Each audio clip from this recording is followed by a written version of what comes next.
안녕하세요. 박프로입니다. 오늘은 엔비디아 관련된 좀 얘기를 해보려고 하거든요. 좀 걱정들을 사실 많이 하시는 것 같아요. 우리나라 사람들이 사실 가장 많이 들고 있는 미국 주식이 이제는 엔비디아가 됐다라고 합니다. 그래서 뭐 한편으로는 너무 이제 좀 자랑스럽다. 역시 우리나라 사람들이 정말 똑똑하고 엔비디아 같은, 물론 이제 반환을 하긴 했지만 시총 1위 기업이잖아요. 시총 1위 기업에 가장 많이 들고 있는 국적의 사람들이 대한민국 사람이다. 충분히 좀 자긍심을 가질 만한 그런 내용이었던 것 같은데, 지금 사실 얘기가 나오고 있는 부분은요, 엔비디아가 너무 비싸서 떨어진 거다. 비싸서. 그리고 반도체 쪽에 무슨 문제가 생겼나? 지금 기사들만 보더라도요, 이제 여기 보시면 돈복사 엔비디아가 급락을 했다. 추가 매수 기회인가? 손절해야 되느냐?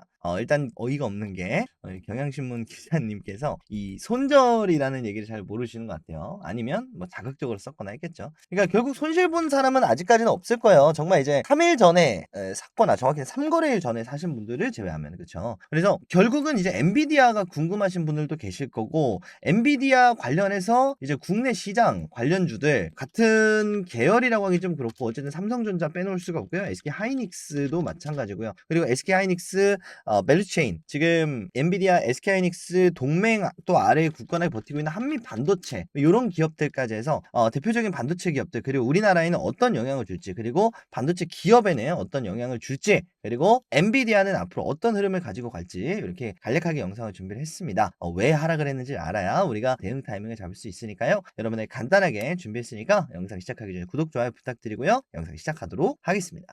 자, 엔비디아가 하락한 이유 크게 세 가지만 예시를 들도록 하겠습니다. 정확히는요, 일단 세 가지를 예시를 든다라고 말씀을 드리기 전에, 그러면 이제 영상 뒤에까지 보시기 지루하시는 분들 계시잖아요. 결론부터 먼저 말씀을 좀 들어보겠습니다. 국내 반도체 시장에는 영향이 없는 하락입니다. 이번에는 물론 장기적으로 보면 영향이 있을 수 있겠지만, 지금의 엔비디아 하락 영향이 결국은 국내장까지 다이렉트하게 영향을 줄 만한 내용은 아닙니다. 그래서 엔비디아 관련주로서의 상징성, 이 부분에 반납한 일시적인 조정이라고 저는 좀 생각을 하거든요. 그래서 이건 뒤에서 좀 설명을 드리고, 일단 첫 번째로 하나 둘씩 좀 뜯어보겠습니다. 엔비디아의 임직원들의 주식 매각입니다. 왜냐면 지금까지 주식을 매각, 뭐죠? 자사주 매각을 했다라는 건 자체적 이 회사가 판단할 때도 엔비디아의 주가가 비싸다고 생각하니까 매각하는 게 아닐까? 이런 생각들을 한다는 거죠. 그리고 이 내용이 발표된 지 얼마 되지 않았거든요. 특히나 CEO인 젠슨 황까지 매각을 했다라고 얘기가 나왔습니다. 그리고 사실 매각만 하면 괜찮거든요. 근데 자사주 매입이 없어요. 그렇기 때문에 얘네들 엔비디아가 자체적으로 실적 발표 2분기잖아요. 이제 2분기가 마감되는 6월달 2분기 실적 하락을 앞두고 먼저 매도하는 거 아닌가, 이런 생각들을 할 수밖에 없다는 거죠. 물론 팩트 체크는 아닙니다만, 그냥 수익이 많이 발생을 했기 때문에 이걸 매각을 해서 뭐 공장 증설을 한다든지, 지금 GPU가 물량이 딸리는데 뭐 이걸 확보를 한다든지, 이런 식으로 활용이 될 수도 있어요. 그런데 그냥 단적으로 봤을 때 그냥 회사 임직원이 매수를 안 하고 매도만 하네? 그러면 주가 하락의 요인이 된다 안 된다? 된다는 거. 그리고 그 시기가 2분기 대략적인 실적, 본인들은 알잖아요. 이 부분과 맞물렸기 때문에 투자자들이 좀 기피하는 모습을 보이면서 주가가 하락하는 흐름을 보여주고 있습니다. 자, 두 번째로는 이 엔비디아가 10일 날 진행을 했었던 액면 분할, 정확히는 나스닥이기 때문에 주식 분할입니다. 액면 분할은 우리나라에서만 통용되는 얘기고요. 미국장은 액면가라는 게 없어요. 그렇기 때문에 미국장은, 나스닥은 주식 분할이라고 표현을 합니다. 그래서 요거를 10대 1로 분할을 했죠. 그러면서 주가가 소폭 하락하는 모습을 보였는데, 여기서 이제 분할이 된다라는 뜻은 결국은 한 주가 10주로 나눠지는 거거든요. 10분의 1주가 10개가 되는 겁니다. 그럼 이 분할에 있어서 최대 장점은 거래량이 늘어난다는 부분이 있거든요. 그 거래량이 늘어난다라는 것, 우리가 좋게 생각을 하면 상승하는 원동력이 되기도 합니다. 근데 나쁘게 생각하면요, 결국 뭐다, 매물이 너무 많다라는 거, 이렇게 되기도 하거든요. 그래서 상승할 때의 액면 분할은 긍정적인 요소로 작용을 하기도 합니다. 대표적인 예시로 카카오가 상승을 할 때 우리나라에서 액면 분할을 했었죠. 인적 분할 아닙니다. 액면 분할 말씀을 드리는 거예요. 그래서 상승하는데 기폭제가 되기도 하고요. 뭐 삼성전자도 마찬가지고요. 그래서 예를 들어서 카카오를 한번 좀 보겠습니다. 이 당시에 그러니까 이렇게 상승을 할 때 액면 분할이 추가 상승의 원동력이 됐습니다. 실제로. 그래서 결국은 이 액면 분할을 할 때 그럼 어떤 자금들이 유입이 되느냐? 한 주에 가령 예를 들어 100만 원 하는 주식 한 주가 있다. 이거는 사실 우리가 매수를 들어가기에는 분명히 꺼림직스러운 부분이 있죠. 그런데 이게 10만 10만 원짜리 10주가 되면 그래도 비교적 만만하네. 3주, 4주, 5주, 6주, 7주 살 수 있잖아요. 그렇기 때문에 요런 매수세가 유입이 된 물량들이 지금 요렇게 자사주 매도도 있고요. 2분기가 종료되는 시점이기도 하고요. 지금 뭐 인플레이션 요런 얘기 나오면서 금리 인하에 대한 문제, AI 그리고 더 나아가서 전력망 그리고 반도체 칩 공급 요런 얘기들이 나올 때 한 번에 물량들이 쏟아져 나오기 시작했다라는 표현이 맞는 것 같습니다. 그래서 단 하루 만에 하락이 아니고요. 요런 물량들이 하루, 이틀 하다가 버티지 못하고 일방적으로 쏟아지고 있는 이런 흐름이다라고 좀 보시는 게 맞겠죠. 그럼에도 불구하고 여전히 엔비디아는 시가총액 1위를 내주긴 했지만 여전히 상승 속에 있다라는 표현이 뭐 틀린 말은 아닙니다. 결국 3거래일 연속 하락을 했다 그래서 뭐 급락, 하락세 시작 이렇게 보기엔 사실 분명히 무리가 있거든요. 그래서 액면 분할 차익 실현 매물이 좀 나오고 있겠다.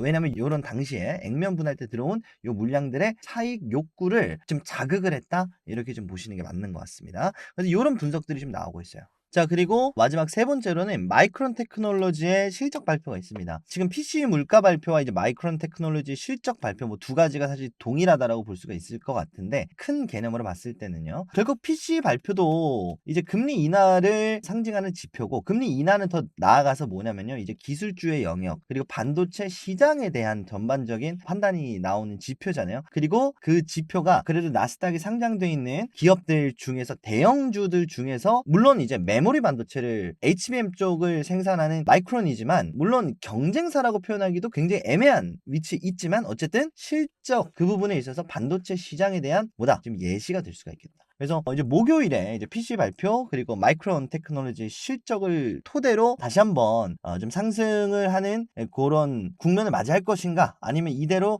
좀 주춤한 흐름을 가져갈 것인가가 좀 결정이 된다라고 좀 말씀드리고 싶은데 이런 부분들 때문에 엔비디아 2분기 실적과 마이크론 테크놀로지 실적과 PC 물가지수 그리고 엔비디아의 자사주 매각 기사들이 나오고 있다 보니 결국 실제로 지금 찍혀져 있는 실적이라든지 이런 부분들이 아니라 아무래도 주식시장 자체가 굉장히 선반영을 하는 투자 상품이잖아요. 그러다 보니까 좀 더 조심스러운 움직임, 특히나 조정과 가까운 움직임이 좀 나오고 있다.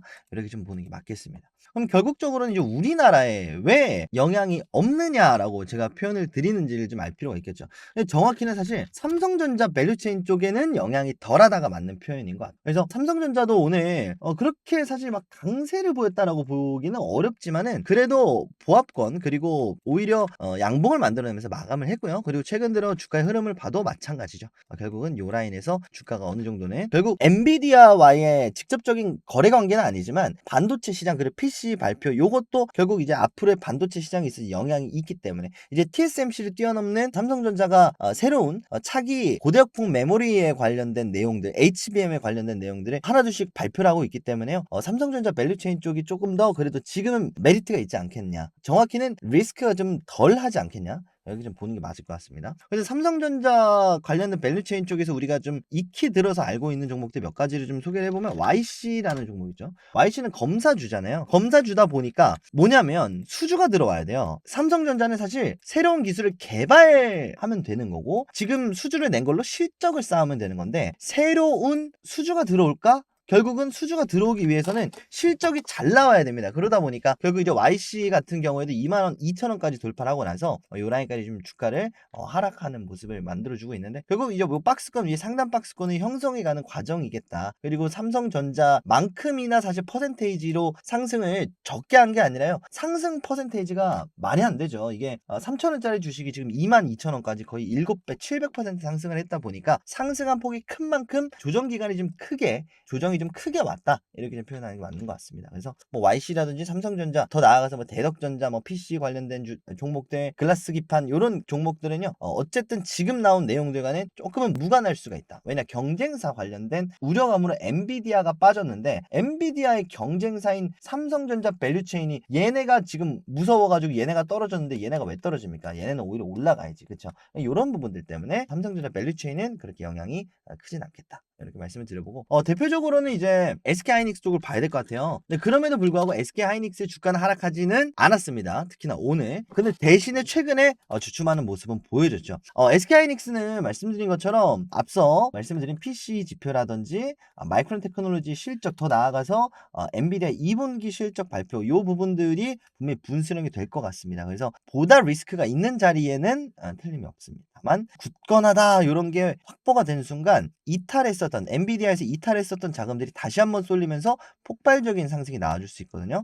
그래서 SK 하이닉스 밸류체인 쪽은 한마디로 표현을 드리면 하이 리스크 하이 리턴이다라고 보는 게 맞겠습니다. 제가 오늘 영상에서 모든 반도체 종목들을 다뤄드릴 수는 없지만요. 지금 현재 반도체는 특히나 대한민국 시장에 상장이 돼 있는 기업들은 이제 크게는 삼성전자 밸류체인 그리고 SK하이닉스 밸류체인 요런 쪽으로 사실 크게 두 부류로 나눠져 있잖아요. 뭐 특정지에서 TSMC 쪽에 독점적으로 공급을 하는 요런 기업들을 제외를 하고는요. 그래서 요런 흐름들을 좀 생각을 해봤을 때 SK하이닉스도 마찬가지고 한미반도체도 사실 마찬가지일 겁니다. 한미반도체도 결국은 이렇게 박스권을 형성하는 움직임이 나올 확률이 굉장히 높겠다. 다만 여기에서 전고점을 뚫어주느냐 아니면 아예 박스권을 이탈하느냐의 차이는 결국은 뭐다? 말씀드린 대로 PC 발표 그리고 마이크론 테크놀로지의 대략적인 실적 그리고 그걸 기반으로 유추할 수 있는 엔비디아의 예상 컨센서스 실적 그리고 실적이 공개됐을 때 이런 하나의 흐름을 가져간다라고 했을 때는 현재 시간으로부터 약 한 달 정도는 이제는 우상향한다라기보다는 이 박스권 안에서 움직일 확률이 굉장히 높다라고 생각을 하거든요. 이런 내용들을 가지고 여러분들이 보유하고 계신 종목들이 SK하이닉스 밸류체인이다라고 한다면 두 가지 전략이 있을 겁니다. 이렇게 박스권을 만들어준다라고 했을 때 내가 정리를 하고 싶으면 상단에서 정리를 하는 거고 추가 매수를 하고 싶다라고 한다면 하단에서 매수를 하는 거고 이런 식의 전략 좀 챙겨가시면 좋겠고요. 삼성전자 밸류체인 그리고 특히나 삼성전자의 기술주 라인업들 뭐 신기술을 담당하고 있는 라인업들은 아예 그냥 뭐 SKC 같은 좀 유리기판 쪽을 사실 눈을 돌리는 것도 방법 중에 하나일 거고요.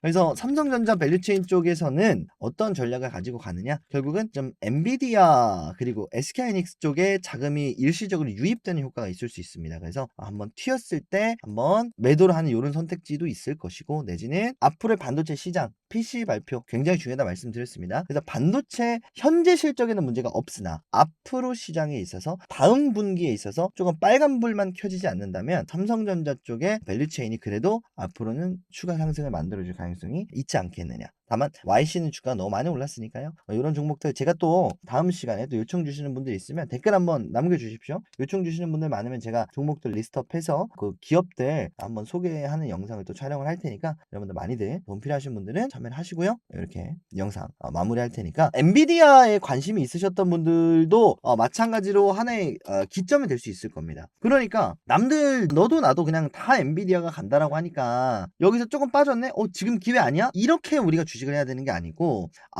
지금 상황에서 요렇게 갈 수도 있고 요렇게 갈 수도 있네 라고 한다면 우리는 어떻게 해야 되느냐 사실 여기서 따라타도 늦지 않다는 거죠. 여기서 왜? 요 하락에 대한 리스크가 해소되고 나서 따라타도 늦지 않는다는 거죠. 다만 이런 하이 리스크 하이 리턴을 즐기시는 분들의 특징은 뭐냐면 요 라인에서요 그냥 탑니다. 그리고 이 리턴 값을 가져가고 대신에 손절 라인을 타이트하게 가져가는 거죠. 이렇게 하락을 할 때 좀 빠르게 정리를 하는 정반대의 움직임을 가지고 가거든요. 그래서 공격적인 투자와 수비적인 투자는 정말 한 끗 차이입니다. 네, 여러분들이 이런 부분들 좀 유념을 하셔서 반도체 관련된 종목들 내가 가지고 있는 종목이 어떤 종목인지 다시 한번 되새겨 보시고요. 잘 모르겠다 하시는 분들은 박프로 영상 오래 보시면 되고요. 어쨌든 엔비디아는 직접 보유하고 계시는 분들이 아니라면 자사주 매각이라든지 액면 분할이라든지 이런 부분들로 인한 분명히 과매도 구간에 있다라는 거는 사실이기 때문에 실적 관련된 이야기들이 사실은 나오고 있지 않아요. 여전히 굳건하고 굳건할 것이다. 이런 얘기들이 많이 나오고 있기 때문에 이런 부분을 많이들 생각을 하셔서 엔비디아 그리고 관련주들 그리고 더 나아가서 반도체 섹터에 투자를 하시는데 여러분들 도움들 많이들 되시는 영상이 됐기를 바라보겠습니다. 오늘은 이렇게 인사드리고요.